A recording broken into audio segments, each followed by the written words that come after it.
Bernanke has been nominated to head the Federal Reserve for a second term. The good news about this is that we know what we might be able to expect and we can possibly prepare for it.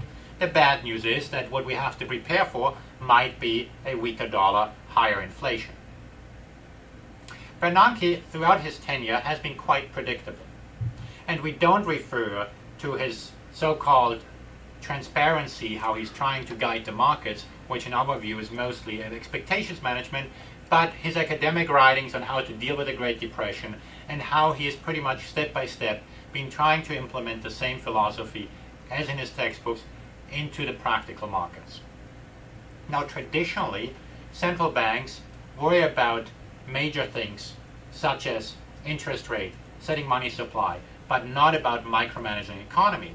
We've drawn a parallel to Bob the Builder, who is busy working on houses or construction sites, but it would be Bernanke, providing the asphalt, and Bob then actually doing the work on the road. Now Ben wants to take Bob's job and actually pave the road, and that's providing all kinds of scrutiny, political scrutiny from the unions. In this case, it's not the unions, it's Congress. But the picture is very much similar, with Bernanke engaging in credit programs where credit is given to specific sectors of the economy. Bernanke is engaged in fiscal policy rather than in monetary policy, something that ought to be in the domain of Congress. And with that, he has invited a lot of political scrutiny. That's only been exacerbated with recent calls to have the Federal Reserve be a super regulator. And we see it with the massive hiring at the Federal Reserve, staff increases that suggest that the Fed has no intention of getting out of all the programs it has started anytime soon. The reason why all of this is relevant for the future of the Fed and the future of the Fed's reign under Bernanke is that when you have political interference, and which is encouraged with the policies being pursued, your policy becomes less effective.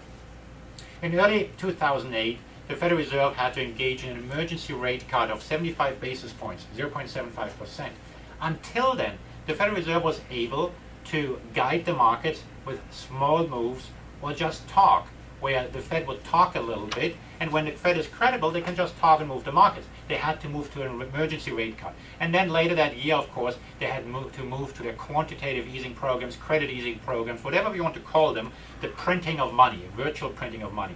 Over $1 trillion, significantly over $1 trillion of money has been printed, of currency has been printed, and that is the result, partially, of a less effective Federal Reserve. And we are afraid that the policies being pursued are extremely inefficient, and the more political meddling is being invited, and the risk of that is certainly there with Ben being at the helm at the Fed, we will have to have ever more expensive policies. The other risks that we see is that we don't see how we're ever going to stop these programs in a benign fashion. It's the exit strategy that's talked about so much. Bernanke wants us to believe there is an exit strategy. And there we just have to remind ourselves that it's in the Fed's interest to make us believe there is an exit strategy, because as long as we believe the Fed is in control, the markets will behave and it will be easier to conduct monetary policy. But there are two problems with that. On the one hand, the types of things the Federal Reserve has been doing are extremely difficult to unwind, or, to use an alternative term, to neutralize if one doesn't want to sell these securities, but think of some other derivatives to try to undo the effects of the Fed.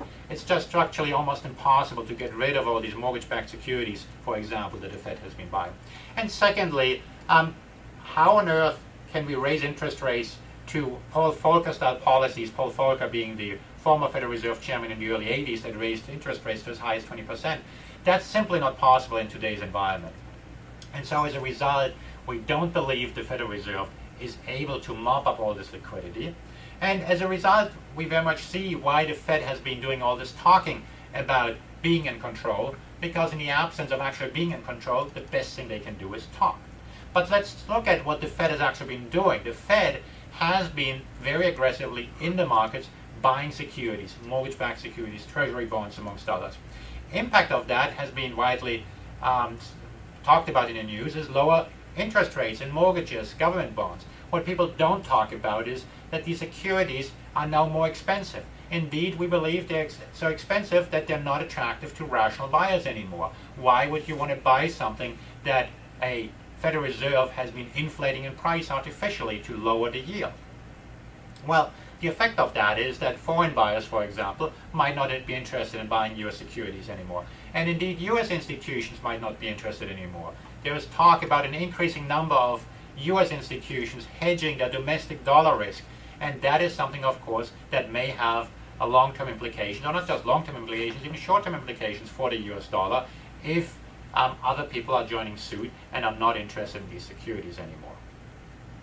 We manage the Merk Hard and Asian currency funds. I'm the President and Chief Investment Officer of the Merk Mutual Funds. Please visit our website, merkfund.com, subscribe to our newsletter, look at our other videos, and look at the book I recently wrote on sustainable wealth. I look forward to talking to you again on a future video.